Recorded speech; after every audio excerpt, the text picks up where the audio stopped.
केंद्रीय अर्थसंकल्पातल्या प्रमुख उपक्रमांवर चर्चा करण्यासाठी आयोजित अर्थसंकल्पोत्तर वेबिनारमध्ये उच्च शिक्षण एव्हीजीसी क्षेत्राशी संबंधित सत्रात पंतप्रधानांचं मार्गदर्शन,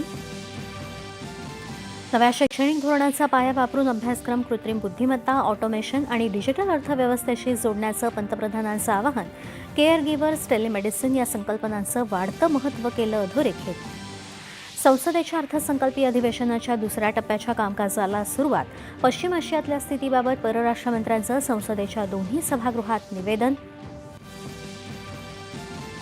आखाती देशातल्या भारतीय नागरिकांच्या सुरक्षेसाठी सरकार वचनबद्ध असून त्यांना वेळेत तातडीनं निर्देश दिल्यानं त्यांची सुरक्षा सुनिश्चित झाल्याची परराष्ट्र मंत्र्यांची माहिती. विरोधकांच्या गदारोळामुळे लोकसभेचं कामकाज उद्यापर्यंत स्थगित. विरोधकांना चर्चा करायची नसून कामकाजात अडथळे आणण्यात रस असल्याची सत्ताधाऱ्यांची टीका. देशातील महागाईवर नियंत्रण मिळवण्यासाठी आणि सर्वसामान्यांना दिलासा देण्यासाठी सरकारनं ठोस पावलं उचलायची आहेत, अर्थमंत्र्यांची लोकसभेत माहिती. विधिमंडळाच्या दोन्ही सभागृहात T20 विश्वचषक विजेत्या भारतीय क्रिकेट संघाचं अभिनंदन करणारा ठराव एकमतानं मंजूर.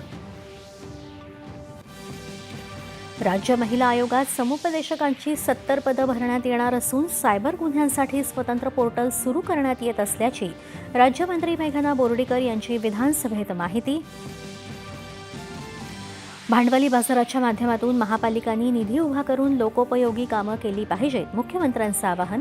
नाशिक महापालिकेचे हरित रोखे शेअर बाजारात सूचीबद्ध.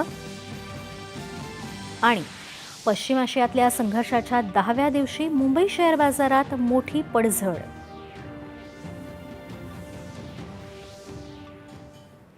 नमस्कार, 7च्या